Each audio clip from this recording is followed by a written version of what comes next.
Olá pessoal, tudo bem com vocês? Espero que sim. Vamos agora iniciar um novo assunto.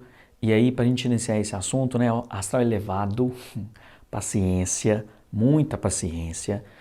Foi assim uma batalha até árdua, né?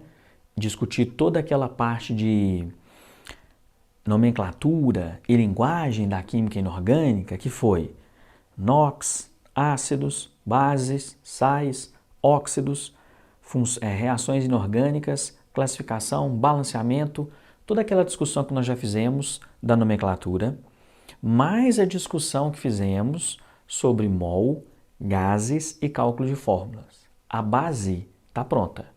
Agora a gente tem condições de começar a estudar a estequiometria. Então aí a gente segue uma ordem mais adequada, que é uma ordem que aqui toda a base está pronta.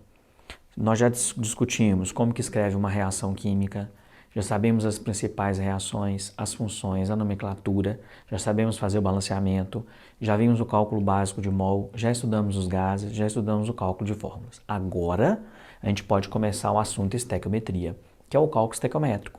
Digo que tem que ter um astral bom porque muitos têm uma dificuldade enorme no cálculo.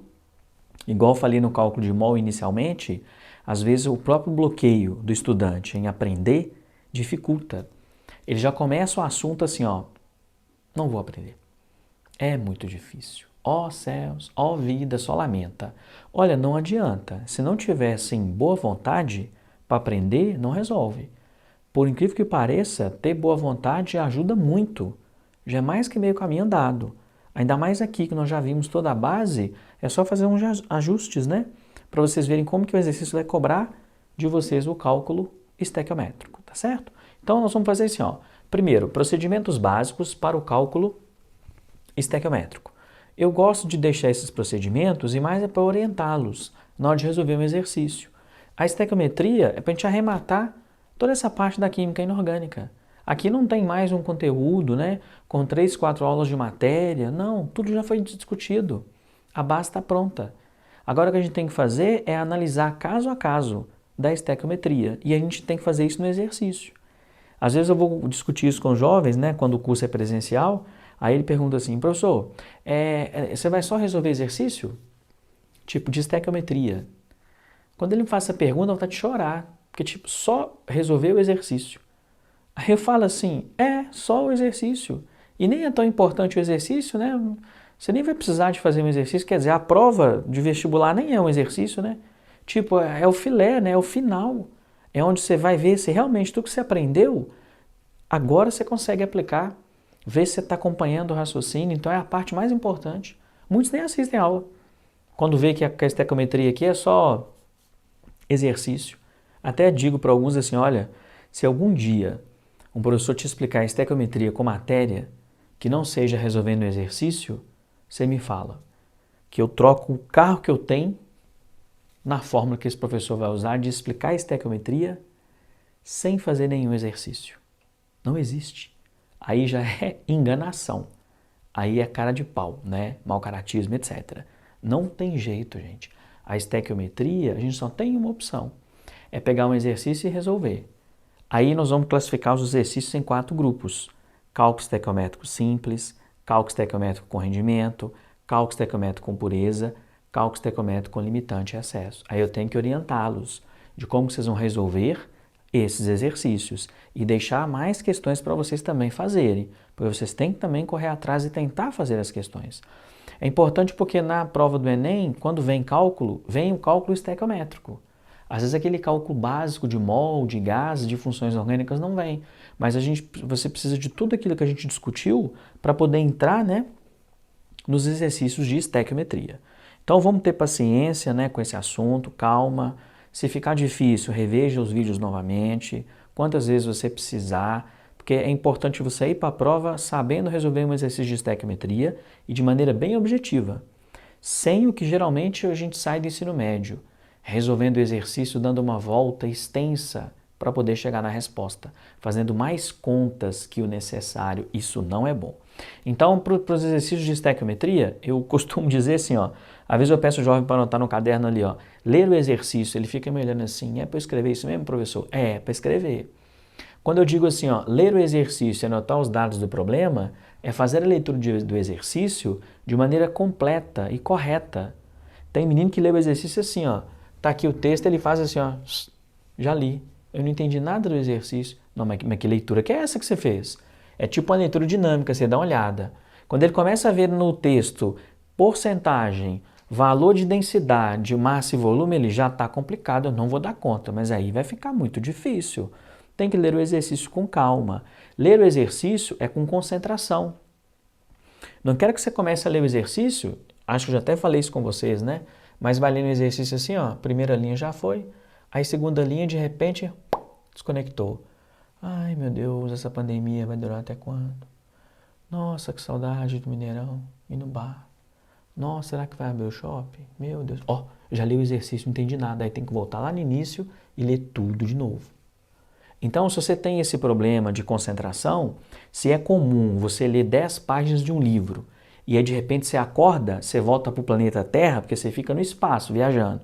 Aí quando ele volta, ele, nas últimas 10 páginas eu não entendi nada. Se você leu e não entendeu nada, você está naquela leitura que não tem concentração nenhuma.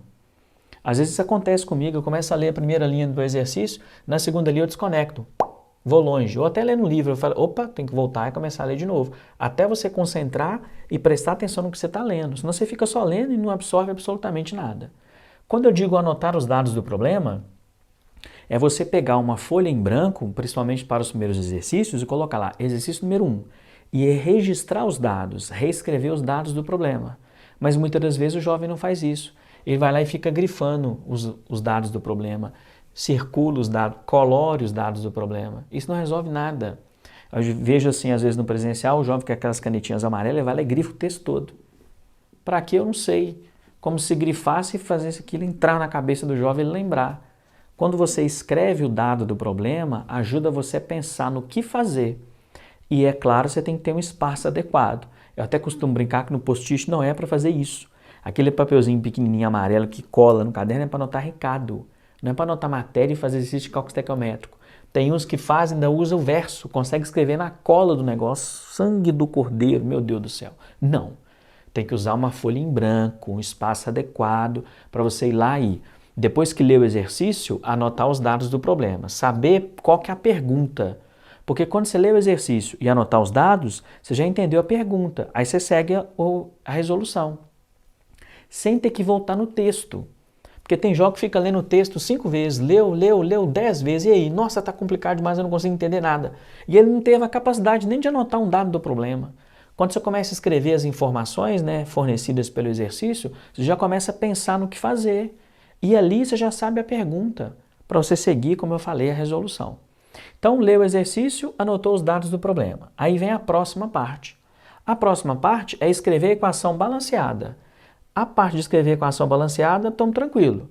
Já vimos todas as funções inorgânicas, já estudamos reações inorgânicas, você já sabe balancear por tentativa, fazer o balanceamento pelo método algébrico até pelo método por oxi-redução. Aqui, geralmente, quando o exercício é de estequiometria, o balanceamento é muito simples. O balanceamento, às vezes, é difícil quando é uma reação só de balanceamento e, por exemplo, balanceamento por oxi-redução. Bom, lê o exercício, anotou os dados do problema no local adequado, né, um espaço suficiente para isso. Aí nós vamos para a terceira e última parte, ó, montar a proporção da reação de acordo com os dados fornecidos. Às vezes eu falo isso, aí os engraçadinhos ficam rindo. Achei que era com outros dados, não os fornecidos. Bom, acho que você entendeu que os dados fornecidos ali é para você pegar o dado do problema e não mudar. Porque, infelizmente, a gente sai do ensino médio com a terrível mania. O exercício faz assim, ó, ele fornece para a gente aí a massa de um reagente em quilogramas. E pede, por exemplo, qual que é o volume de um produto em litros. Aí como é que o jovem faz o exercício? Ele já começa assim, ó, vou passar essa massa de quilograma para grama, depois eu passo de grama para mol, eu faço a conta em mol, depois eu vou de mol para litro. Olha o que ele já está pensando, em ficar mudando as unidades do problema? Não. Se ele te apresentou a massa do reagente em quilogramas e pediu o volume do produto em litros, monte uma proporção massa em quilograma, volume em litros, faça uma conta só. Já imaginou? Te deu a massa em quilogramas e pediu o volume em litros. Aí ele vai de quilograma para grama, uma conta. De grama para mol, outra conta. fez a conta em mol, terceira conta. Depois ele converte de mol para litro, ele fez 4 proporções. Para que ele fez 4 proporções se ele podia fazer uma? Eu não sei vocês, mas eu acho que fica muito claro que fazer uma proporção é melhor do que 4. E imagina se ele pedisse com reagente limitante, 5, ou reagente em excesso. Com rendimento, 6, com pureza, 7 proporções no exercício. Tá doido? Pode não, ué. O exercício que você vai fazer de estequiometria é 1, 2, no máximo 3 proporções.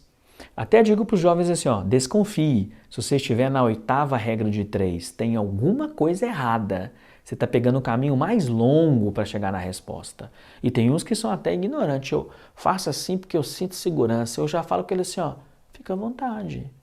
Então você tem a segurança para poder administrar o tempo de prova, que não tem cabimento. Resolver um problema de estequiometria com 8 proporções. Não faz sentido, o tempo não vai dar. Então, essas são as informações, né, básicas para a gente começar a resolver os problemas de estequiometria. Aí, um outro detalhe, que aí eu vou reforçando isso com vocês, tem a organização para fazer o exercício. Às vezes o jovem tem a folha do caderno dele assim, ó, eu não sei o que esses alunos eles pensam em questão de organização. Aí coloca lá, exercícios de estequiometria, taranã, taranã, eu amo estequiometria. Aí coloca número 1. Aí ele começa a fazer o exercício aqui, ó. Ele vai escrevendo aqui assim, ó. Aí ele escreve lá, escreve ali, escreve ali, escreve ali. Aí ele fala, não deu. Dúvida, não entendi nada, cabulosa a questão. Sem contar uns que fazem assim, apaga. E aí depois fala, não entendi. Aí eu até pergunto para ele assim, ó, qual que foi a sua dúvida? Ele olha pro caderno dele, às vezes está assim, ó, ele não entende nem o que ele escreveu. Ele fala assim, ó, tem muito tempo que eu fiz, aí eu não lembro da minha dúvida. Eu já sei que ele está mentindo, né? Aí eu já brinco, não é que você não lembra, você não tem organização no caderno suficiente para poder me perguntar. Eu não falo isso com ele, mas eu raciocino, né? Não posso falar. Aí ele não organiza, deixa tudo bagunçado, aí não sabe nem onde é que é a dúvida dele. Quando você for fazer um exercício, né? Faça de maneira organizada, né? Ó, eu vou até fazer isso nas questões. Exercício 1. Lá, lista de estequiometria, linda e maravilhosa. Aí eu vou lá e vou anotar aqui, ó, os dados do problema. E aqui eu vou vir montando as proporções, ó, de maneira o quê? Organizada até eu chegar na resposta. Cheguei na resposta, já sei o que eu fiz, está organizado. Se eu não cheguei na resposta, eu vou deixar desse jeito. Isso vai virar uma dúvida se eu não conseguir resolver. Aí você vai me perguntar depois. Depois você confere com o que você fez. Ou olha a resolução, para ver qual foi a falha que você cometeu. Então, tenha organização. Então, tem que ter espaço para fazer o exercício, tem que ter organização, tem que ter a boa vontade e temos que usar toda a base praticamente da química inorgânica até o momento. É claro que na hora da prova você não vai ter esse espaço enorme para você fazer o exercício. Mas aqui nós estamos treinando, nós vamos começar a fazer os exercícios. Porque quando você começa a resolver as questões de maneira organizada e você começa a gastar menos tempo para chegar na resposta, você está resolvendo de maneira mais objetiva. E isso vai te ajudar na hora de resolver uma questão na prova do Enem ou de qualquer vestibular. Porque o tempo que você tem lá é um tempo muito pequeno para resolver uma questão. Então, a sugestão é essa. E assim, o conselho, seja objetivo. Se ficar demorando demais no exercício de cálculo, tem alguma coisa errada. E se for uma questão difícil para a prova do Enem, você vai simplesmente pular a questão, né? Mas as de estequiometria, geralmente, elas não são difíceis. O que às vezes fica complicado um pouco são as contas. Mas as contas são difíceis, mas até que a dificuldade maior do jovem não é a conta. A dificuldade maior, sabe qual é? Ele lê o exercício e não entende nada. Pô, olha, veja, tem alguns alunos que vão fazer o exercício em casa, na maior tranquilidade, tomando um suco de laranja, ele lê o exercício 10 vezes e não entende nada. Imagina no dia da prova. Com toda a questão, toda a pressão psicológica, com tudo que envolve o dia, o ano, tudo que ele já fez. Aí que ele não consegue ler mesmo. Então você tem que tentar ficar calmo para conseguir interpretar o que ele colocou lá. E às vezes você lê, não entende, você já deve ter percebido isso, aí você não entendeu, não deu aquela questão, não deu. Aí você entrega a prova. Quando você entrega a prova, que você começa a andar, você fala assim, ó, entendi a questão. Já era, perdeu. Isso significa que a atenção bloqueou, você não conseguiu nem raciocinar. E isso acontece muito, então você tem que trabalhar isso melhor. Aí não sou nem eu que vou te ajudar, às vezes até um psicólogo ajuda. Para você poder relaxar, ficar um pouco mais calmo, porque fica tensionado e não dá conta. Já aconteceu isso comigo muitas vezes quando eu era adolescente fazendo prova. Quando não conseguia de jeito nenhum achar a resposta. Quando você entrega para o professor, que você tira a mão da prova, você fala, já sei a resposta. Já era, perdeu. Pode chorar, ir embora, já foi. Então não vamos passar por isso não. Vamos tentar ir com calma, né, e organização, tá certo? Então agora nós vamos fazer assim, ó. Vamos começar a analisar os exemplos. Aí nós vamos ler o exercício, anotar os dados, montar a proporção de maneira mais organizada e objetiva possível. Então vamos começar com cálculo estequiométrico simples, depois cálculo estequiométrico com rendimento, cálculo estequiométrico com pureza e, por último, o cálculo estequiométrico com reagente limitante e reagente em excesso.